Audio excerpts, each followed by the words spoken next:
Hey, what's up, man? It's Matt from Brotherhood. Yo, it's Ivory. What's up, Matt? How you doing, bro? Oh, I'm good, bro. Just kind of enjoy this Friday, a busy week. Got some work I gotta do Saturday, man. How about you, bro? Man, all is well, bro. Today is a great day, man. I'm looking forward to talking, chopping up with my bro, man. What we got on topic today, man? Oh man, real quick, I gotta shout out that polo shirt, man. Man, I had to find this out the closet, man. It's finally like you kind of feel spring just springing up, and I just felt like, you know what? I just want to put on a polo today. Nah. I just feel like putting on a polo.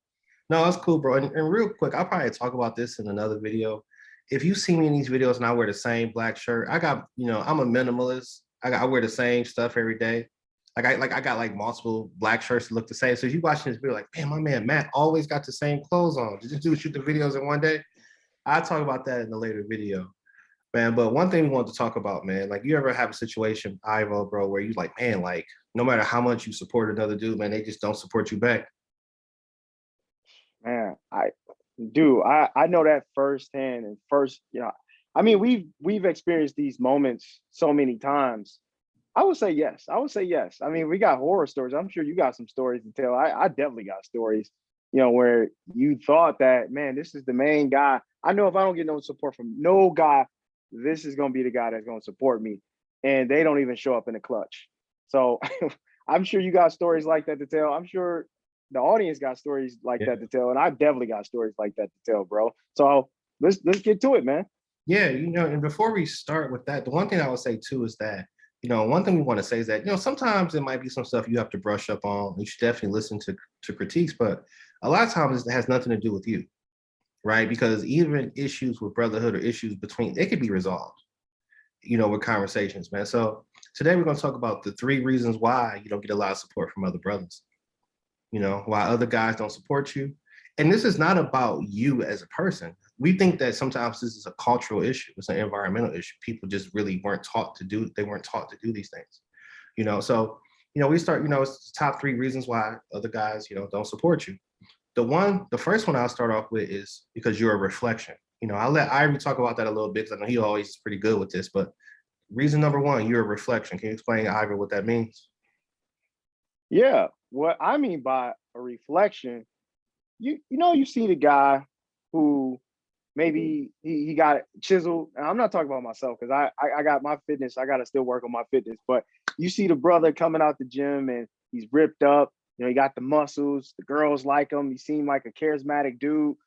And you walk into the gym and you got a little excess weight. You're not as fit as you should look.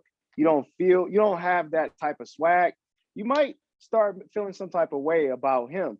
And you might want to just kind of not even be around that person because it's kind of reflection of what you don't have. And I experienced that myself, like being around certain people. And I just noticed that maybe in my lane, I'm really good at what I do in something, and they don't have that. And that makes them feel some type of way about me. And it's not necessarily me. And it took me some time, Matt, to really try to understand that because at first I didn't understand what it meant to be a reflection. When you are doing something that someone else wants, it's human nature to feel some type of way because you like, man, I ain't got that. Like if you got a girl and you got a good, happy relationship with your woman or your wife, and the guy, one of your guy friends or somebody that and they don't have that good relationship, they may feel some type of way about that. So when you're happy and you're talking about your girl or you're talking about your wife or some type of accomplishment, they can't celebrate that with you. They feel some type of way because it's a direct reflection of what they don't have. No, I completely agree. And I lost a lot of friends because of that.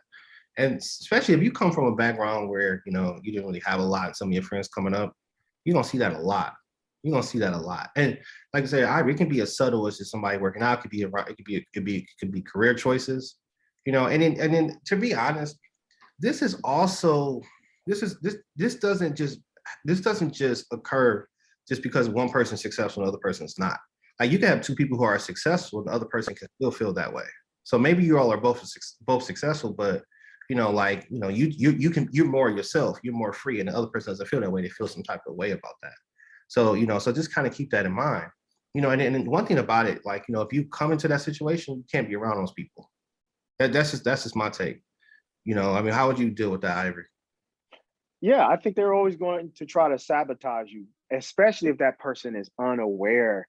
I really believe, and it's something that I've been on a journey for the last 3 to 5 years, is really becoming more and more self-aware, not just in a negative sense, like, oh man, man, my hairline is getting back way back here. It's just self-aware in a sense that I know my strengths, my weaknesses, my limitations, so that I'm not projecting on other people. Because sometimes our greatest enemy is ourselves, and we project on other people our insecurities and fears and worries. And what I tried to do as just a law-abiding citizen, I tried to really self-reflect and say, okay, Ivory, what's going on with you and where do you want to be? And if you're not where you want to be, how can you just celebrate in that moment where you are now? So you won't feel like you have to project on the other people. And so it's kind of like that old saying, what you resist will persist. And when you resisting the fact that you are where you are, then it's hard for you to get out of that situation. You gotta kind of like embrace. I really took approach of just embracing my current situation. And that just helps you to be a little bit more, how would I want to say it? It just helps you to accept the situation while you're working towards fixing the situation. That way you don't have to project on people. Case in point, and I'll say this to wrap this point up. If, let's say for instance that, Matt, let's say you were getting married Mhm. and you were getting married in like a month or 2 months or whatever. My job as your brother, I'm supposed to be happy for you. I'm supposed to be like, man, I'm supposed to want to your life to feel a lot better, a lot easier. I'm just supposed to be excited for you. But I can't be excited for you if deep down inside I feel some type of way if I'm not married.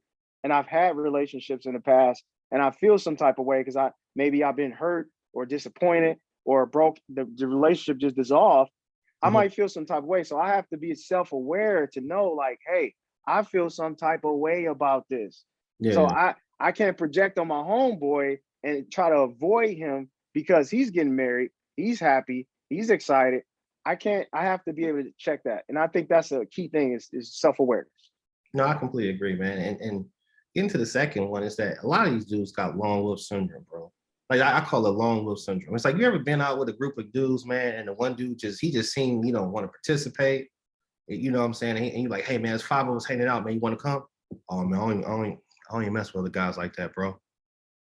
You know, you know what I'm saying? Like, I'm like, dude, you know what I'm saying? It's like he's suffering by himself.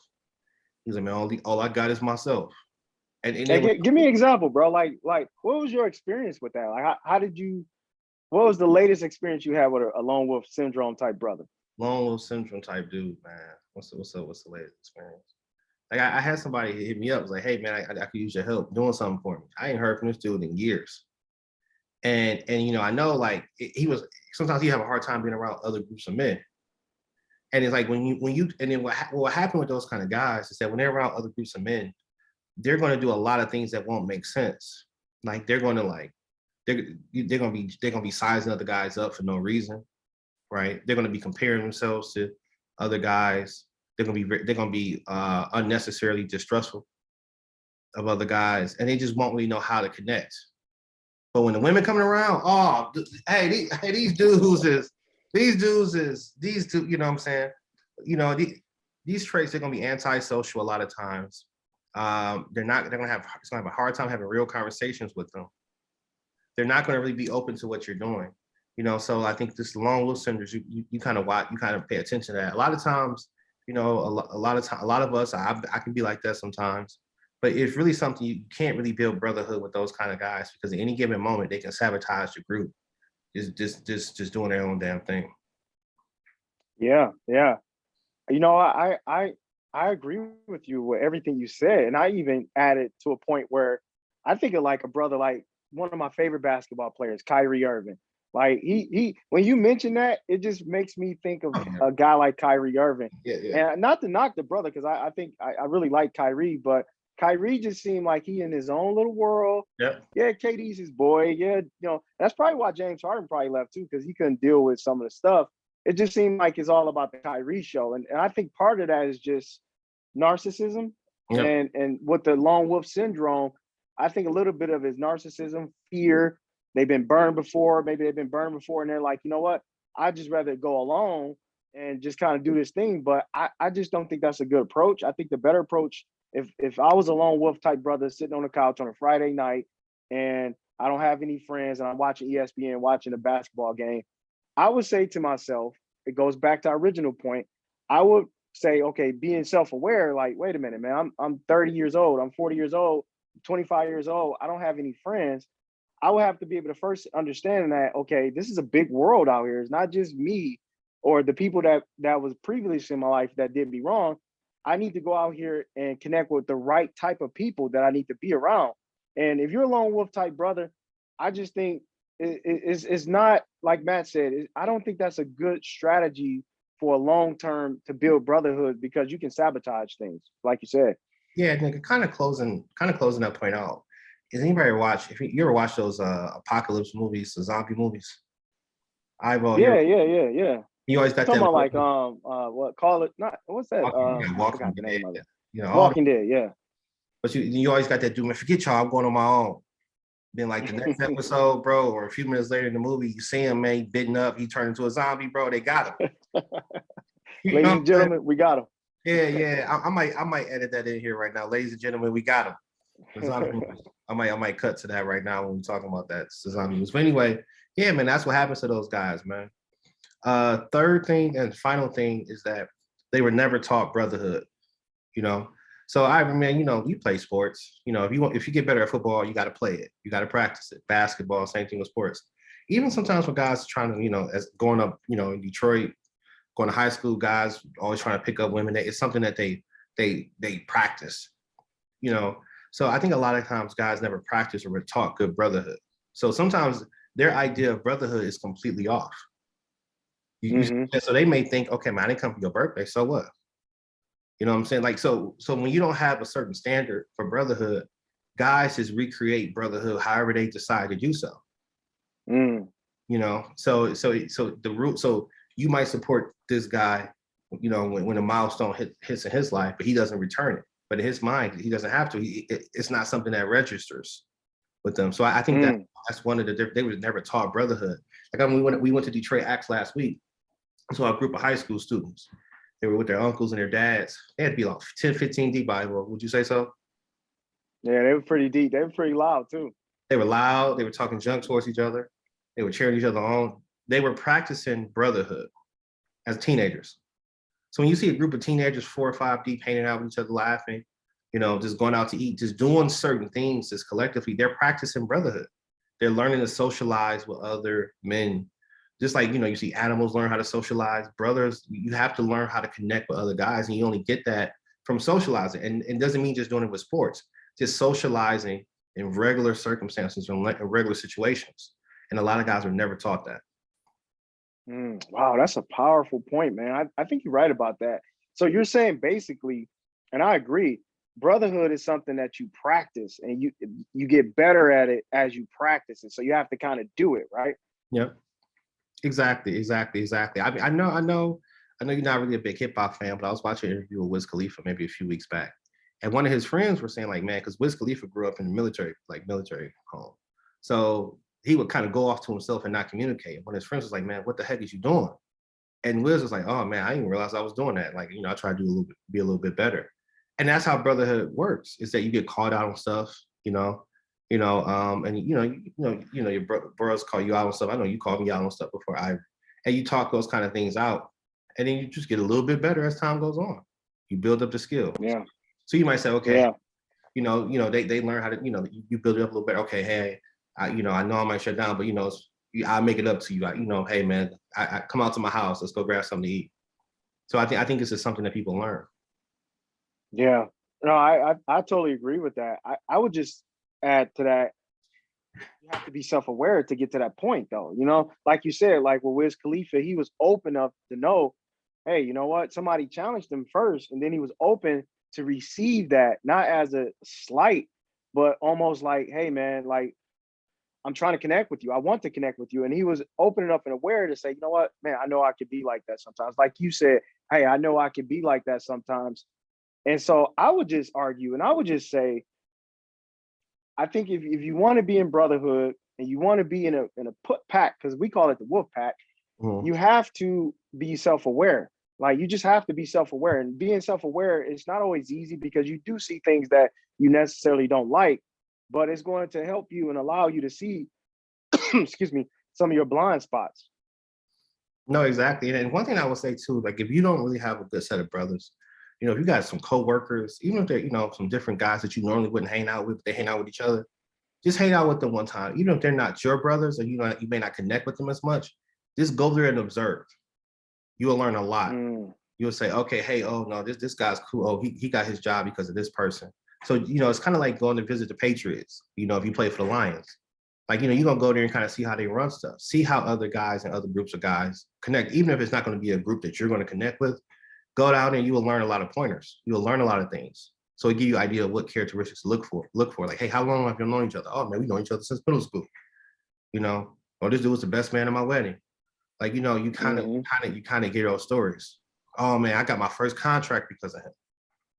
So go around those guys, and then if you go around those guys and you see the kind of brotherhood, trust me, you go around there enough, you're not going to tolerate it. You're not going to tolerate that weak stuff. You're going to be like, get that out of here, man. Like Matumbo, get that out of here, man. Right? No, we don't accept weak brotherhood. No.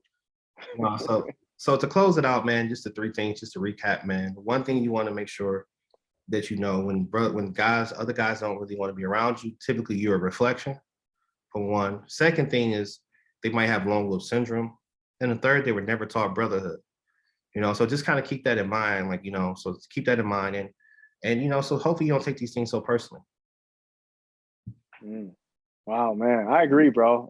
I think this is much needed content because I don't see it anywhere on internet where people are talking about actually building the foundations of brotherhood and kind of having like a code of conduct. Like this is how brothers connect with other brothers. And I think that's something we can build upon. Yeah, I completely agree. Anything you wanted to say in closing? Well, yeah, in the future, I'm sure we're going to have more content based on exactly what brotherhood is. So be on the lookout for that. I also think we're going to define like kind of like what a brother is, what the kind of brothers you need to be around in order to succeed in life. Because you can go a lot further with the right brothers, and also the kind of brothers you want to avoid as well. We got a special name for them. We call them brohams. So we'll talk more about what a bro is and what a broham is, because I think differentiate the two, I should say, is going to help us as men be able to know what pack we belong to. And so we can grow, build as men, be leaders and providers, and take care of our families. I completely agree. Man. Everybody have a good rest of your day. Enjoy your weekend. Enjoy your weekend too, Ivo, man. Yeah, you too, man. Get some of that good sunshine out there, man. Well, in Michigan, bro, ain't no sunshine here. Ain't no sunshine. I was just about to sing that song, bro. Are you were? Well, yeah, okay. Ain't no sunshine in Michigan, at least not yet. Okay, take care, everybody. All right, peace.